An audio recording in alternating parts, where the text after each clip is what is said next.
sekali. Hari pertama saya masih belum merasakan apa.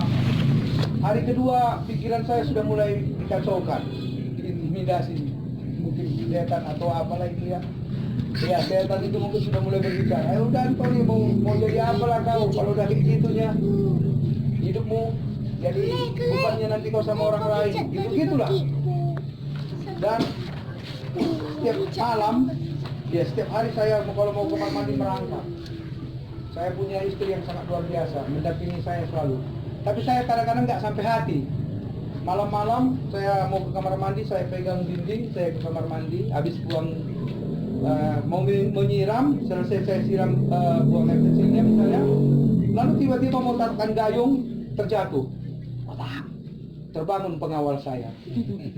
Wah. Kalau sudah bangun dia udahlah begas ceramah dulu malam-malam. Iya kan? Ini udah tahu ini belajar ya. Padahal sebenarnya dia karena sayangnya juga kan, ya takut nanti suaminya jatuh. Saya pun dari pagi istri kini sudah bekerja. Saya pikir hari ketiga semakin kalut.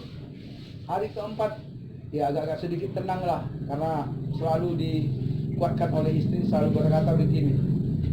Kami butuh sosok papi bagaimanapun keadaanmu. Kami yang jadi lenteramu, kami yang jadi matamu. Oh, terhibur juga sedikit kan. Tapi tiba-tiba pikir, Ahmad yang dilokon po, juga kan. Lalu Kamis saya masuk. Kami nggak tahu kalau Kamis sebenarnya rawat inap. Kami ngantai aja. Lalu setelah mau di kemo di rumah sakit bilang, "Tuh, Bapak rawat inap." Nggak bawa pakaian, langsung telepon ke rumah supaya dikirim pakaian. Saya berpikir begini, ada dua teman saya yang sama-sama kemo dari Tarutung ini, satu Marga Barat, dikali per kali. Dia pulang. Saya pikir begini, yang berapa kali saya maka saya menginap, apalagi udah dibilang sekali 4 kan? Yang berapa kali saya maka saya menginap ini, yang betul jadi saya di kemo ini karena dokter patologi juga waktu itu radiologi itu baru sampai tanya begini Bapak Ibu, berapa anak, berapa umurnya, kok udah terlambat kali baru datang. Lalu singkat cerita saya kemo, hari pertama saya jalani, bangun pagi besok saya sudah mulai agak lihat ada bayang-bayang hitam. Saya pikir ini saya bisa lihat atau enggak ini? Halusinasinya itu. Udahlah biarkan aja. Nginap malam kedua, bangun paginya hari yang ketiga, saya sudah mulai lihat pergerakan dari pintu ke ruang. Karena kami satu ruangan itu 2 orang. Lalu saya panggil Mama Yohan, Mami, ada orang yang baru masuk ya dari dalam. Iya. Terus tiba-tiba ada yang baru keluar ya? Iya. Wah, ini kayaknya udah mulai bisa lihat yang puji Tuhan ini, gitu kan? Hari ketiga karena pas tidur gini di atas lampu, hari kedua saya belum lihat sinar Bapak Ibu. Lalu saya lihat lampu sinar, bola lampunya memanjang begini sedikit kecil yang 20 watt itu. Lalu saya panggil Mama Luan. Itu lampunya begini, 2, iya. Mami pakai baju hijau, iya. Papi udah bisa lihat, iya. Iya. Respon dia, cintanya kembali kamu dia, luar biasa dia peluk saya. Amin, ya kan? Dapat pelukan kan gitu. Iya, ada pelukan istri kan nggak apa-apa, kekudusan keluarga itu ya Pak Pendeta ya. Iya, udah mukrimnya Pak kan? Sah-sah aja. Iya. Itu yang kemo pertama. Kemo yang ke-6, kemo 2, 3, 4, 5 saya jalani, dan kemo keempat saya mimpi pula ini ketemu dengan Mutiara. Mutiara jahat. Wah, bangun. Bangun tidur saya diam aja. Datang Mama Yohan.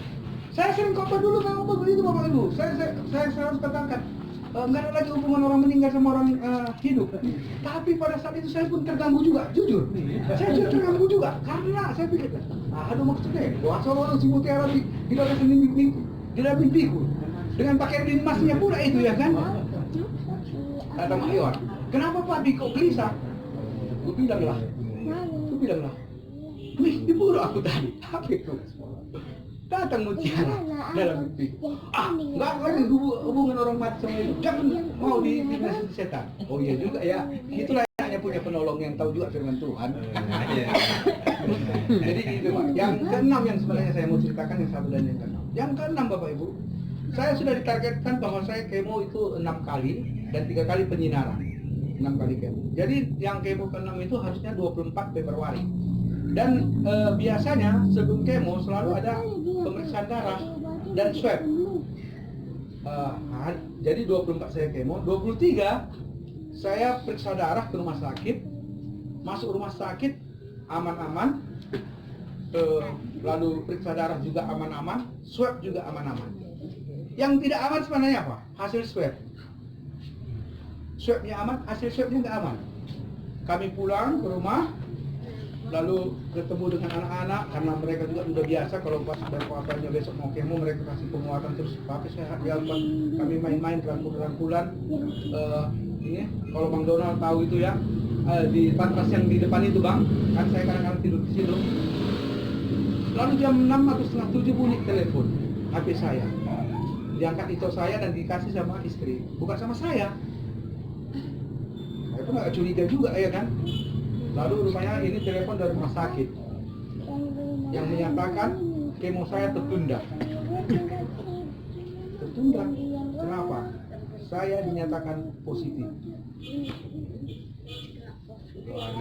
Sibuk semua, diungsikan dan diisomanlah saya.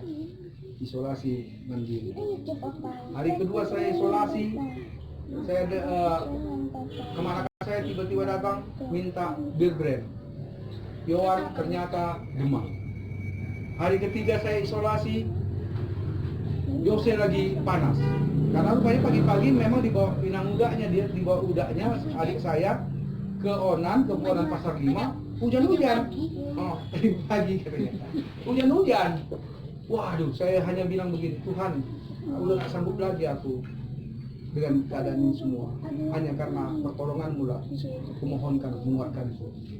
Dan nyanyiku pun akhirnya Bapak Ibu suka-sukamu Tuhan. Suka-sukamu Tuhan. Istri tiap hari tanya, papi sesak? Enggak. Papi sesak? Enggak. Dan saya juga takut sebenarnya. Tapi saya walaupun saya takut, tapi saya tidak terlalu takut karena memang saya pun dari dulu tidak pernah berpikir bahwa penyakit itu satu-satunya jalan itu orang. Jadi setelah 10 hari saya isolasi, kemo ke-6 saya jalani dengan baik. Dan pengalaman yang luar biasa selama saya isolasi juga. Isolasi hari yang kelima, Kota Medan, khususnya daerah tempat tinggal kami, hujan deras mulai jam 2. Karena kami isolasi, Bang Donald tahu, rumah mama di tengah, rumah adik di ujung sana. Karena ada tiga rumah seperti komplek, kami tersendiri. Lalu duduk kursi di pintu, dan situlah selalu ransum dikasih. Ini ya ransumnya ya. Lihat, pakai bungkus nasi, lauknya pakai plastik. Nah ini roh, esok-esok dulu isolasi. Biar sekali makan dibuang kan gitu kan. Hari kelima isolasi, hujan dengan petir yang luar biasa. Tertidur semua orang. Anak-anakku tidur, kemanakanku tidur, mamaku tidur. Tak dapat langsung kami sore. Jadi kita makan apa tuh bersama Pak Yohan? Makan Indomie nggak boleh. Karena saya nggak dari sisi nutrisi saya sudah nggak boleh lagi izin Bapak Ibu. Makan Indomie nggak boleh, langsung tak dapat. Terpaksa lah dicari lagi langsung yang tadi pagi, yang tadi siang.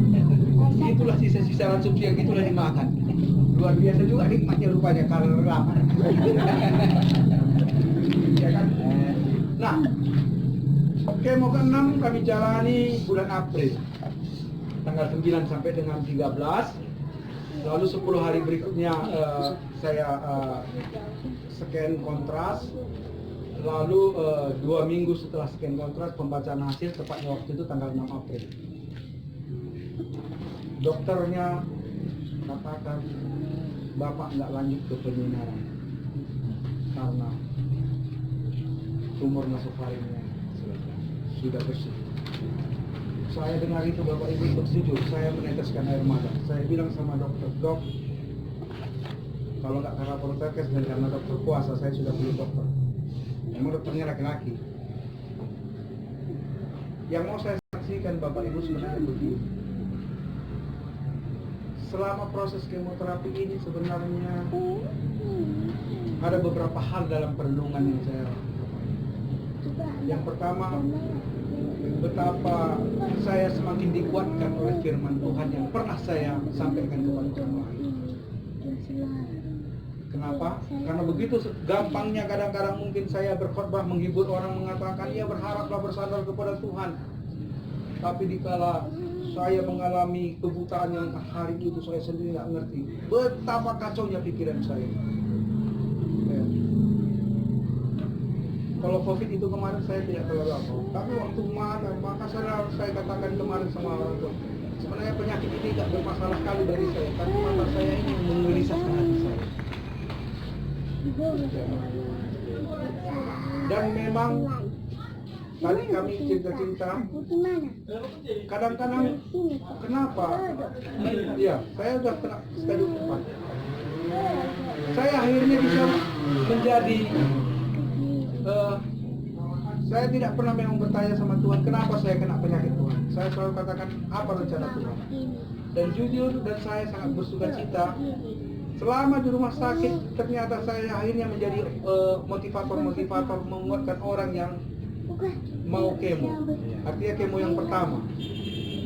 Banyak sekali Tuhan kirimkan orang-orang yang bisa bertemu dengan saya. Bukan hanya Kristen tapi Muslim juga, baik dari Sibolga, dari Ranto Prapat. Iya. Dan saya nggak sungkan-sungkan selalu bercerita bahwa saya itu berdoanya kepada Tuhan Yesus. Ya, walaupun saya katakan ya silakanlah ibu bapak berdoa juga kepada apa yang berdoa juga bapak ibu percaya. Bahkan ada seorang marga tarikan dari setabat kami Muslim. Dari sisi mata sebenarnya saya lebih parah daripada dia, sama-sama tumor nasofaring. Bapak dan teman-teman, tumor nasofaring ini karena berdekatan dengan saraf mata dia sangat gampang menekan saraf mata. Lebih parah dari saya sebagai dari dia. Tapi hasil ya aparat saya ini lanjut ke penyinaran. Sampai istrinya bilang begini, kok bisa gitu ya? Tua itu padahal lebih parah. Kok bisa bapak lanjut ke penyinaran? Kan saya bilang memang itulah cerita hasil doa itu. Dari perenungan saya yang saya dapatkan sebenarnya ada 4 hal yang harus kita pahami dengan penyakit ini dan cara penanganannya. Karena jujur, memang penyakit ini adalah penyakit roda maut kalau menurut saya. Dan juga cara pengobatannya adalah pengobatan yang mengerikan kalau kita tidak pahami. Yang pertama memang dengan penyakit ini kita harus selalu menyadari bahwa kita manusia lemah dan rapuh. Kita harus selalu bergantung sepenuhnya kepada Tuhan. Jadi doa itu nggak bisa lepas. Dan saya selalu katakan doa saya katakan apa rencanamu Tuhan. Sehingga lagu saya pun saya katakan suka-sukamu Tuhan. Nggak ada lagi yang bisa saya kerjakan. Hanya doa dan doa. Bahkan Mama Yowan juga dengan anak-anak selalu di dalam doa kami selalu katakan Tuhan putuskan, Tuhan angkat sampai ke akar-akarnya tumor nasofaring papi, dan kami bisa melihat mujizatnya itu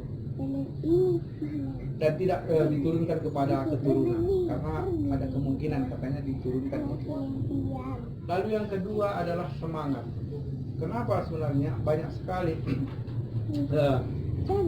kita ini semangat kan dipengaruhi oleh pikirannya. Amsal itu berkata hati yang gembira adalah obat, tapi semangat yang patah mengeringkan tulang. Iya, mungkin saja ada penyakit dalam hidup kita terus mandiri kan gitu kan. Semangat hidup saya selalu juga dipengaruhi oleh anak-anak. Maka setiap kali mau ke Medan saya katakan sama Mama Yon, anak-anak kita bawa.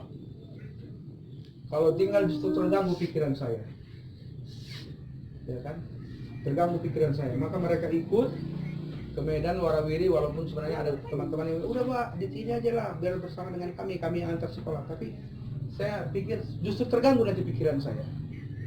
Terima kasih memang untuk teman-teman yang menawarkan itu, tapi saya bilang harus kita bawa karena pikiran ini kan sangat-sangat mempengaruhi semangat kita. Iya, jadi pikiran saya juga selalu kalau bangun pagi pasti begini. Saya bilang sama Tuhan, Tuhan, Engkau izinkan, Kau berikan anak-anak ini di usia tuaku, izinkanlah aku bertanggung jawab membesarkan mereka. Artinya janganlah mati sekarang aku Tuhan, kan kayak gitu ya kan, cuman halus dibikin bahasanya kan gitu. Izinkanlah aku membesarkan mereka sampai mereka bertanggung jawab. Jadi setiap saya lihat wajah mereka, saya selalu katakan aku harus sembuh, aku harus sembuh. Semangat hidup itu. Dan yang ketiga memang ini penyakit mahal luar biasa. Maka saya sangat berterima kasih untuk teman-teman yang mendukung kami dalam doa, mendukung kami dalam materi, mendukung kami juga di dalam kiriman-kiriman buah. Karena jujur, saya sangat berterima kasih juga kepada pemerintah yang mengadakan BPJS ini. Waktu kami tanya Dokter Damani, dia tanya saya kan, ada di BPJS Mudi? Ada bang. Mak Yon tanya, kalau nggak ada BPJS kira-kira berapa? Kalau umum dok, sekitar 120 ke 156 kali kemo. Luar biasa. Itu kemo. Lalu yang ketiga, faktor ketiga adalah nutrisi. Nutrisi. Saya bisa kuat di samping doa tadi, doa teman-teman, juga nutrisi yang luar biasa. Sebelum saya sebulan sebelum saya kemo, Dokter Ginting memang terus ingatkan, Bi, kasih bapak jus ABC, apel, beet, carrot, plus bir dan tomat. Itu nggak bisa tinggal. Lalu ada suplemen, ada susu, putih telur, ya, susunya juga luar biasa. Maka hitung-hitungan kami, wah, angka fantastik. Tapi kami luar biasa. Banyak teman-teman yang mendukung kami, yang mengirimkan untuk mencukupi kami. Baru yang keempat adalah dukungan keluarga. Jadi teman-teman, kalau pasangan kita sakit, dukunglah dia, kasihlah dia semangat. Jangan kita marahi dia. Kan orang sakit ini cuma kali tersinggung. Nggak tahu kalau Bang Donald pengalamannya. Iya, ada Bang Donald. Agak cuma tersinggung kalau sakit ini. Ini dah kalau udah sakit, memang nggak perlu lagi dikirim sama aku. Gitu udah sakit. Jadi dukunglah dia, kasih dia semangat. Ya, saya sangat berterima kasih untuk dukungan istri. Walaupun kadang-kadang dimarahinya juga, tapi saya kadang-kadang dimarahinya karena salah juga. Ya, saya kadang-kadang kan merasa kuat. Kemo di apa itu kan sekarang udah pakai mesin. Dalam pengertian bukan mesin untuk apa ya, itu untuk mesin pengontrol supaya pada saat infus mau habis mesin bunyi tutup gitu, jadi nggak perlu lagi kita jaga-jaga gini sampai terbeladak mata kan. Jadi kadang-kadang kalau ke kamar mandi kan ini di bawah, istri Bapak Yohan bilang kalau udah siap nanti ketok pintunya ya biar ku tuntut ya. Datang aku, wah capek kali nanti Mak Yohan ini udah keluar aku dengan seperti membawa pedang gini. Marah ya, karena hampir jatuh. Karena memang rentan. Dan sampai saat ini Bapak Ibu teman-teman, saya masa pemulihan. Ya, masa pemulihan baik mata maupun bekas kemo. Tapi yang saya syukuri jujur dan sangat bersyukur untuk semua pertolongan teman-teman, doa teman-teman yang akhirnya saya tidak masuk ke taraf penyinaran yang 35 kali itu. Karena memang penyinaran ini menurut teman-teman yang pernah ketemu dengan kami, ini efeknya sangat luar biasa, bahkan lebih parah dari kemo. Iya. Dan saya mengambil keputusan waktu itu kemo juga luar biasa. Tuhan tuntun kami tersesat di satu ruangan di rumah sakit, artinya tersesat kecepatan ke rumah sakit, akhirnya ketemu dengan orang-orang yang berpenyakit yang sama semua dan mereka menguatkan kita, saling menguatkan. Iya. Saya juga ketemu dengan orang dari Persi Borong-Borong, di Onan Borong-Borong, Bu Tasoid. Dia cancer mama, udah 24 kali penghinaan. Jadi saling menguatkan kita sama mereka semua. Jadi puji Tuhan, Tuhan punya rencana. Ternyata saya bisa menguatkan orang-orang yang sakit juga. Walaupun saya pun dalam keadaan sakit. Ya, itulah kesaksian saya. kita berdoa. Terima kasih Bapak, apa yang bisa hamba sampaikan, bagaimana Tuhan menolong kami di dalam